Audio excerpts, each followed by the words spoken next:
Fire extinguishers. You see them in a wide variety of locations, in workplaces, public buildings, shopping malls, and even in homes.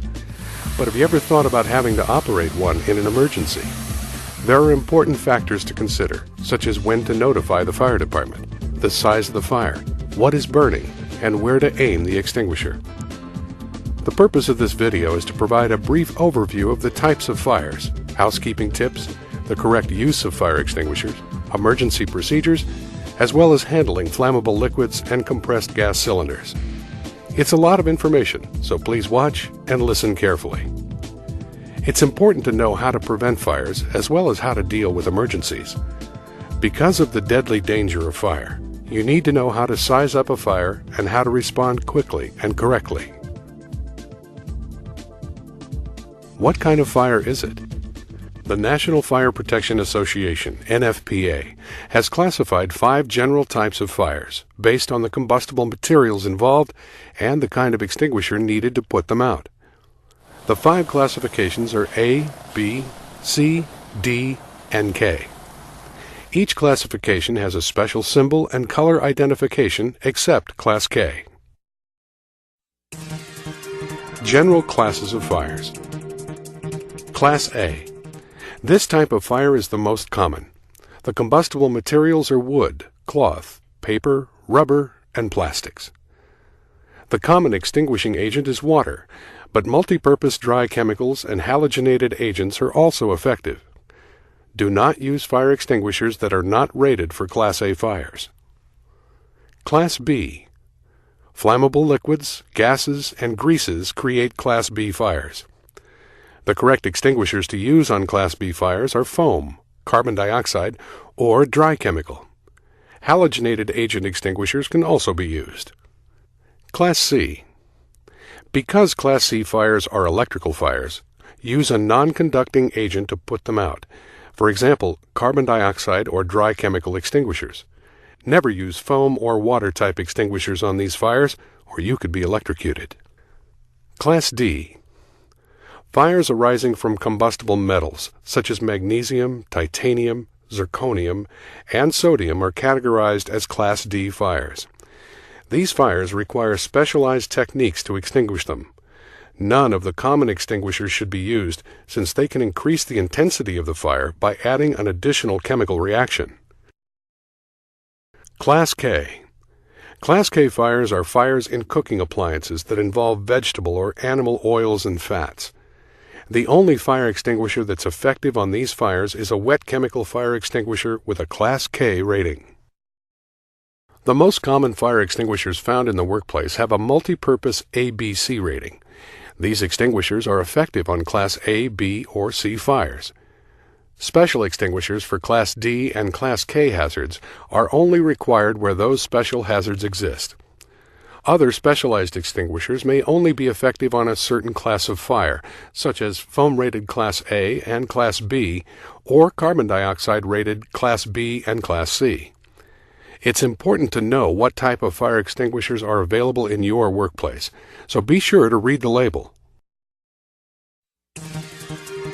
Housekeeping to prevent fires. Good housekeeping ties in closely with fire prevention. If you allow debris or flammable material to accumulate, the risk of starting a fire increases. Keep equipment and materials in their proper locations, and make sure all exits, hallways, and corridors are kept clear. Not only is it a bad, safe work practice, but it's also a serious safety violation to block any emergency exits or electrical panels. In fact, fire codes require that they have 36 inches of clearance. The same applies to automatic fire sprinklers. They must have at least 18 inches of clearance to function properly in the event of a fire. It's not just good housekeeping, it's the law.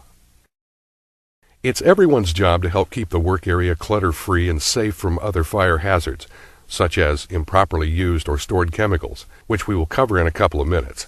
Also, remember that smoking is only allowed in specially designated break areas. No exceptions. Your company has a written fire prevention plan, and it's critical that you know the actions you're expected to take in the event of a fire. Specific evacuation routes, plans, and procedures are posted at your location, If you're not sure where to go or what to do, ask your manager or supervisor to review this critical information. Make it a point to know where the fire extinguishers are located in your facility or office. They must be fully charged, in the green zone, and the inspection tag must be current. Your company has a monthly and yearly inspection plan, but fire extinguishers sometimes just lose pressure, so it doesn't hurt to check them often. Of course, report any problems immediately. If a fire starts, think first of your safety and the safety of others. Alert the fire department first, and then try to put out the fire only if you've been trained to use extinguishers and the fire is small and tame enough to be extinguished by a handheld extinguisher.